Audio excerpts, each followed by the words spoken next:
Bruno Henrique está de olho na polêmica em que se envolveu. Vander relatou à mãe a dificuldade em fazer novas apostas com a própria conta, em razão de uma operadora já ter bloqueado, por segurança, a opção cartão amarelo para Bruno Henrique. A situação do craque complica ainda mais depois da reportagem investigativa do Fantástico. A divulgação de novas conversas envolvendo a mãe do jogador mostram mais detalhes comprometedores sobre o suposto envolvimento no esquema de apostas. Fique até o final deste vídeo para você ver como a carreira do jogador segue por um fio. Bora pro vídeo!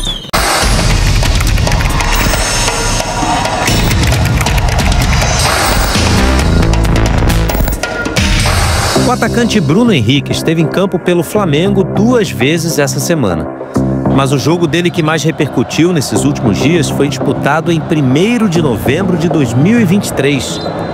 Flamengo e Santos se enfrentaram em Brasília pelo Campeonato Brasileiro. Nos minutos finais da partida, Bruno Henrique levou um cartão amarelo. Depois de reclamar com o árbitro Rafael Klein, o atacante foi expulso. O que parecia um lance comum de jogo acabou se tornando alvo de uma investigação da Polícia Federal depois que 3 casas de apostas detectaram movimentações acima do normal envolvendo o jogador e o recebimento de cartões. O alerta foi repassado às operadoras por uma associação internacional que monitora apostas esportivas.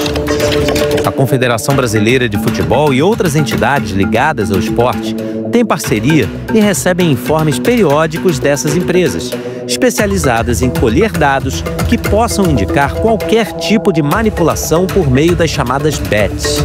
Com o alerta recebido, a PF deu início à apuração em agosto do ano passado. Em novembro, 1 ano após a partida, os investigados foram alvo de uma operação de busca e apreensão. Depois de analisar celulares e computadores apreendidos, a polícia concluiu um relatório que contém diversas trocas de mensagens entre Bruno Henrique e Vander Nunes Pinto Júnior, o irmão dele. O documento aponta que o jogador do Flamengo forneceu informações privilegiadas, repassadas por Vander a um grupo de apostadores, que inclui parentes e amigos. Ao todo, 10 pessoas foram indiciadas. Vander Júnior e Bruno Henrique podem responder por fraude em competição esportiva, com pena prevista de 2 a 6 anos de prisão, e estelionato, 1 a 5 anos de cadeia. Os demais foram indiciados por estelionato. A polícia dividiu as investigações em 2 grupos, o que definiu como núcleo familiar, concentrado nas mensagens enviadas e recebidas a partir de Vander, e um segundo núcleo com amigos de Vander, que também se beneficiaram das informações para apostar. Conversas entre Bruno e Vander já tinham sido divulgadas no decorrer da semana. Pouco mais de 2 meses antes do jogo Flamengo e Santos, Vander perguntou ao irmão se ele estava com 2 cartões amarelos e pediu para ser avisado quando Bruno fosse forçar o terceiro. Bruno respondeu: contra o Santos. Vander agradeceu e afirmou que iria guardar o dinheiro do investimento. No mês seguinte, em 16 de outubro, nova consulta. Vander disse: tá com 2 de novo, hein? Quando for tomar o terceiro, avisa. Bruno Henrique respondeu: me chamou para falar isso? Tá de brincadeira? Mas 3 dias antes do jogo contra o Santos, em 29 de outubro, Bruno procurou Vander e perguntou se o irmão se lembrava do que haviam conversado anteriormente.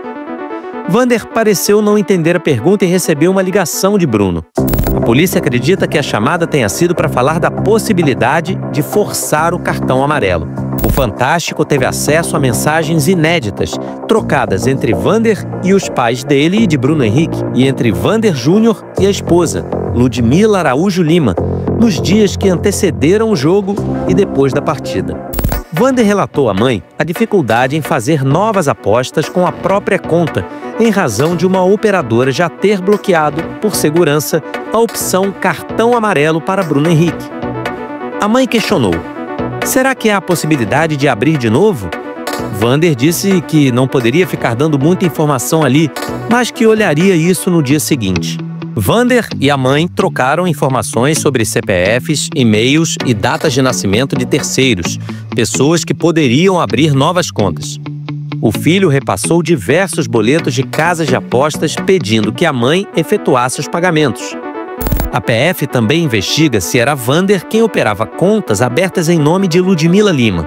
Eles se falaram sobre uma quantia que seria pagamento de uma aposta feita por ele, mas que estaria atrelada a uma conta dela. Minutos após o término de Flamengo e Santos, e com Bruno Henrique tendo recebido o cartão, o pai perguntou a Vander se ele ganhou e se seriam 5 mil. Vander desconversou, diz que não poderia falar daquilo ali, mas que seriam 4. Os pais de Bruno Henrique e Vander não foram indiciados. A Polícia Federal não encontrou evidências de que eles tenham tido algum benefício financeiro com as apostas. Um mês depois da partida, Vander Júnior voltou a escrever para Bruno Henrique. No dia que você me deu a ideia do cartão, eu apostei 3 mil para ganhar 12 mil. Só que até hoje ele não pagou, está sob análise. O dinheiro está todo preso lá. Vander relatou dificuldades financeiras e pediu um empréstimo ao irmão. Os policiais descobriram ainda que até o dia do jogo houve 14 apostas feitas a partir de 13 contas em casas diferentes. 6 dessas contas criadas na véspera do confronto. A alta concentração de apostas em um cartão amarelo para Bruno Henrique vinha de Belo Horizonte, cidade natal do jogador, o que reforçou as suspeitas. Enquanto Flamengo e Santos se enfrentavam, alguns apostadores trocavam mensagens entre si, demonstrando preocupação pela demora do recebimento do cartão amarelo. Essas mensagens também estão transcritas no relatório da Polícia Federal, que será compartilhado com o Ministério Público do Distrito Federal, onde aconteceu o jogo.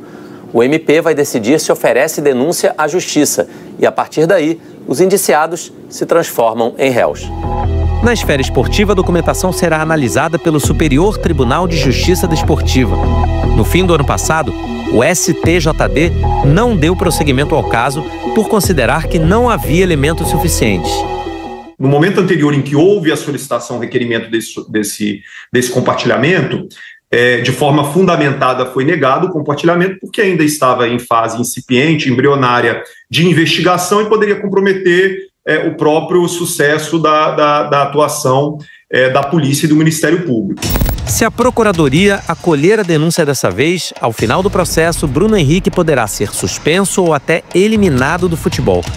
São punições que já aconteceram ao final da Operação Penalidade Máxima, que entre o fim de 2022 e o ano passado, investigou casos de manipulação em jogos de futebol no Brasil. 22 atletas acabaram punidos, 5 foram banidos definitivamente do esporte. Os ritos devem ser seguidos justamente para o clamor não definir as medidas que devem ser tomadas. Nossa equipe procurou por Vander Júnior e Ludmila Araújo Lima em Belo Horizonte. Eles não quiseram gravar a entrevista. A defesa informou que não vai se pronunciar por enquanto. Em nota assinada pelo advogado Ricardo Pieri, a defesa diz que Bruno Henrique é conhecido e respeitado por sua simplicidade e comprometimento com o esporte. Que ele nunca esteve envolvido em esquemas de apostas e que é a favor de restrições ao negócio. Que distorções estão sendo causadas por interpretação de mensagens privadas fora de contexto. Mensagens que serão esclarecidas ao curso do processo. E que o atleta confia no Poder Judiciário. Se não houver um pedido de suspensão preventiva, Bruno Henrique pode continuar jogando normalmente. O Flamengo, em nota, disse que aguarda as investigações, se compromete com a ética no esporte, mas defende a presunção de inocência do jogador enquanto isso. O contrato dele com o clube vai até dezembro do ano que vem.